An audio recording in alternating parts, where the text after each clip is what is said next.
English कैसे सीखें YouTube channel में आपका स्वागत है। इस क्लास में हम इस टॉपिक के एक एक वर्ड का उच्चारण लिखकर उसे ट्रांसलेट करेंगे और उसकी वर्ड मीनिंग आपको लिखकर बताएंगे। लिखने से वो वर्ड मीनिंग आपके दिमाग में ज़्यादा समय तक रहेगी और साथ में हम आपको ग्रामर की छोटी छोटी बातें भी बताएंगे, जिससे आपको इंग्लिश लिखना, पढ़ना, बोलना और समझना धीरे धीरे आने लगेगा। ये वीडियो बेसिक ट्रांसलेशन की वीडियो है, क्योंकि इसमें मैं शब्दों के उच्चारण को भी लिख देता हूँ। जिन लोगों को एडवांस लेवल के ट्रांसलेशन की वीडियोस चाहिए वो चैनल की प्लेलिस्ट में जाकर ढेर सारी एडवांस लेवल के ट्रांसलेशन की वीडियोस देख सकते हैं और वहां पर उन्हें रीडिंग की भी वीडियोस मिल जाएगी, जिससे वो अपनी इंग्लिश रीडिंग प्रैक्टिस भी कर सकते हैं। मैं इस तरह की वीडियो उन लोगों के लिए बताता हूँ जिन लोगों को इंग्लिश पढ़ने में परेशानी होती है, और जिन लोगों को इंग्लिश पढ़ने आती है वो मेरी वीडियो से अपने उच्चारण को और अच्छा कर सकते हैं। इसी के साथ आप कर दीजिए इस वीडियो को लाइक और मैं करता हूँ शुरू। माई मदर्स टीचिंग्स, मेरी माँ की शिक्षाएं। टीचिंग्स का मतलब क्या होता है? शिक्षाएं। मदर्स का मतलब माँ। यहाँ पर एपस्ट्रॉफी है, एस है, इसलिए यहाँ पर होगा कि यह माई का मतलब मेरा, मेरी माँ की शिक्षाएं। I am an ordinary shopkeeper, मैं एक साधारण दुकानदार हूं। ऑर्डिनरी का मतलब क्या होता है? साधारण। शॉपकीपर का मतलब दुकानदार। एम का मतलब हूं। माई फादर, मेरे पिताजी ने, हैड स्टार्टेड, शुरू किया था। स्टार्ट का मतलब होता है शुरू करना, आरंभ करना। दिस शॉप, इस दुकान को, मेरे पिताजी ने इस दुकान को शुरू किया था। बट, लेकिन, बट का मतलब है लेकिन। माई मदर, लेकिन मेरी माता, हैज वर्कड आ लॉट, लेकिन मेरी माता ने बहुत काम किया है। हैज वर्कड काम किया है, अ लॉट बहुत ज़्यादा, बहुत ज़्यादा। इन आर शॉप, हमारी दुकान में। आर का मतलब होगा हमारी, शॉप का मतलब दुकान। वर्क का मतलब होता है काम करना, काम करना। हैज़ वर्कड है तो इसका मतलब होगा काम किया है। माई फादर इज सफरिंग, मेरे पिताजी पीड़ित है। सफरिंग का मतलब यहां पर क्या होगा? पीड़ित। इसका मतलब है फ्रॉम आ क्रॉनिक डिजीज, एक पुरानी बीमारी से। क्रॉनिक डिजीज का मतलब है पुरानी बीमारी, पुरानी। क्रॉनिक का मतलब होगा पुरानी, डिजीज का मतलब बीमारी। नाउ, अब। नाउ का मतलब है अब। माई मदर, मेरी माता, रन्स चलाती हैं, द शॉप दुकान को। रन का मतलब यहां पर होगा चलाना। एंड और आई हेल्प हर, और मैं उनकी मदद करता हूं। हेल्प का मतलब होता है मदद करना, हर का मतलब उनकी। शी इज द पिलर, वो पिलर है। पिलर का मतलब सबसे महत्वपूर्ण हिस्सा, जिस पर कोई भी चीज टिकी हो। ऑफ आर फैमिली, हमारे परिवार का। शी ऑलवेज, वो हमेशा, ऑलवेज का मतलब होगा हमेशा। गिव्स मी एडवाइस,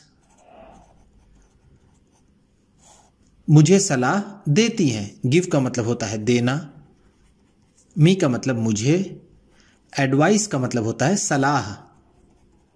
यहां ध्यान दीजिएगा, एक होता है एडवाइज जिसके लास्ट में एस होता है, ये वर्ब होती है, इसका मतलब होता है सलाह देना, और एडवाइस का मतलब होता है सलाह। शी टेल्स मी, वो मुझे बताती हैं। टेल का मतलब होता है बताना। टू सेव माई मनी, कि मैं अपने पैसे बचाऊं। सेव का मतलब होता है बचाना, माई मनी का मतलब मेरा पैसा, मेरा पैसा। फॉर आ डिफिकल्ट टाइम, किसी कठिन समय के लिए। आ का मतलब यहां पर होगा किसी, यहां पर हम एक नहीं कहेंगे, इसका मतलब होगा कोई या फिर किसी। डिफिकल्ट टाइम का मतलब कठिन समय, कठिन समय। She says that,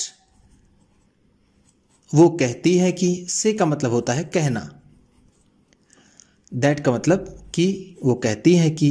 I should eat, मुझे खाना चाहिए। शुड का मतलब चाहिए, ईट का मतलब खाना, मुझे खाना चाहिए। वेज फूड आइटम्स, शाकाहारी भोजन। फूड आइटम्स को हम यहां पर कह सकते हैं भोजन या फिर खाना। वेज का मतलब होगा शाकाहारी, शाकाहारी।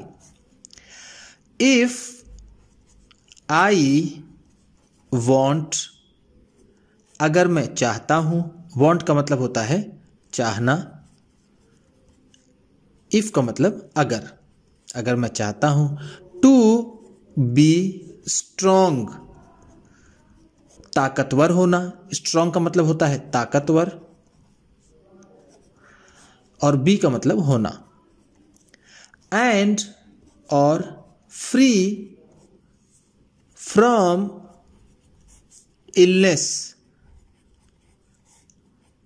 और बीमारी से मुक्त। पिछले पेज में आपने फ्री पढ़ा, फ्री को हम कहेंगे मुक्त, फ्रॉम इलनेस बीमारी से।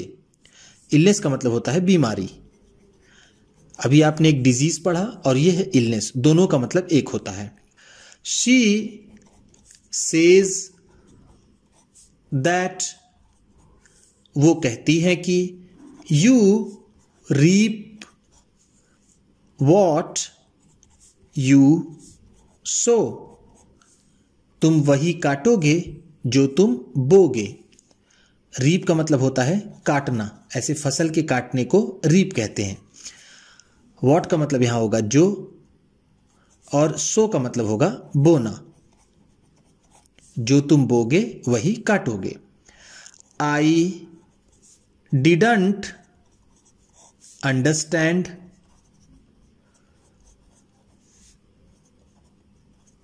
मैं नहीं समझ पाता था। वट इट मेंट, कि इसका क्या मतलब था। अंडरस्टैंड का मतलब होता है समझना। सो इसलिए, सो का मतलब है इसलिए। आई आस्क्ड हर, मैं उनसे पूछता था। आस्क का मतलब होता है पूछना, हर का मतलब उनसे।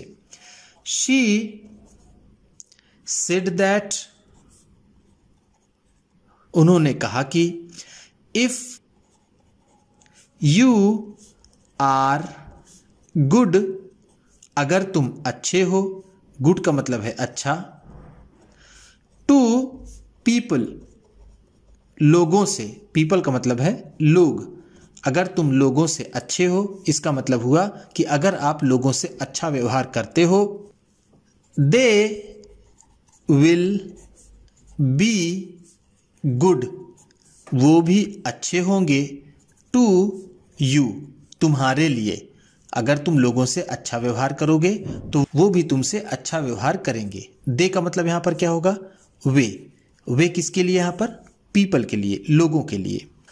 इफ यू, अगर तुम, डू बैड थिंग्स, अगर तुम बुरी चीजें करते हो, बैड का मतलब होता है बुरी, और थिंग्स का मतलब चीजें। डू का मतलब होता है करना। देन, फिर, देन का मतलब होता है फिर। बैड थिंग्स, बुरी चीजें, will come back to you, तुम्हारे पास वापस आएंगी। विल कम बैक, वापस आएंगी, टू यू, तुम्हारे पास। कम बैक का मतलब होता है वापस आना, वापस आना। शी ऑलवेज टीचेस, वो हमेशा सिखाती है। टीच का मतलब होता है सिखाना। एक टीच का मतलब पढ़ाना भी होता है, यहां पर होगा इसका मतलब सिखाना। वो हमेशा सिखाती हैं। मी, मुझे। दैट, कि। आ पेनी, कि एक पैसा। पेनी का भी मतलब यहां पर होगा पैसा। सेव्ड, बचाया हुआ। इज आ पेनी अर्नड, कमाए हुए के बराबर है। एक बचाया हुआ पैसा एक कमाए हुए पैसे के बराबर है। अर्न का मतलब यहां पर होगा कमाया हुआ। आई एम स्टिल थिंकिंग, अब भी मैं सोच रहा हूं। स्टिल का मतलब है अब भी। थिंक का मतलब होता है सोचना। अभी मैं सोच रहा हूं। अबाउट दैट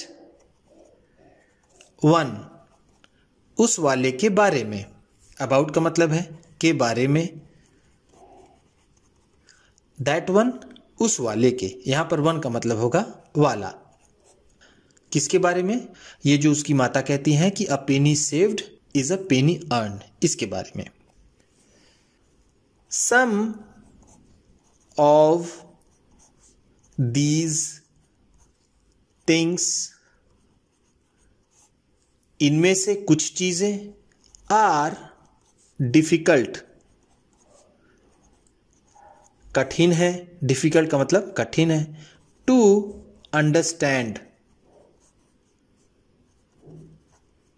समझने के लिए। इनमें से कुछ चीजें समझने के लिए कठिन है। सम का मतलब होगा कुछ। ऑफ दीज थिंग्स, इनमें से चीजें। My mother is a very wise lady, मेरी माता एक बहुत समझदार महिला है। वाइज का मतलब होगा समझदार। लेडी का मतलब महिला। यहां हम वुमन भी लिख सकते थे, लेकिन लेडी का यूज जब हम किसी को सम्मान देकर कहते हैं तो उसे हम लेडी कहते हैं। जैसे तुम और आप में फर्क होता है, वही लेडी और वुमन में होता है। उम्मीद करता हूं कि इस क्लास में बताई गई वर्ड मीनिंग्स आपको पसंद आई होगी। सबसे अच्छा वर्ड कौन सा लगा इसे कमेंट बॉक्स में ज़रूर बताइएगा, और वो वर्ड मीनिंग भी ज़रूर बताइएगा जिसको मैंने बताना मिस कर दिया। इस तरह की वीडियो के साथ ढेर सारी रीडिंग की, ट्रांसलेशन की और भी इंग्लिश की ढेर सारी वीडियोस पाने के लिए चैनल को सब्सक्राइब कीजिए, और ये वीडियो अपने किसी न किसी एक दोस्त को, मित्र को, परिवार वाले को शेयर भी ज़रूर कर दीजिएगा। तो चलिए मिलते हैं फिर अगली वीडियो में।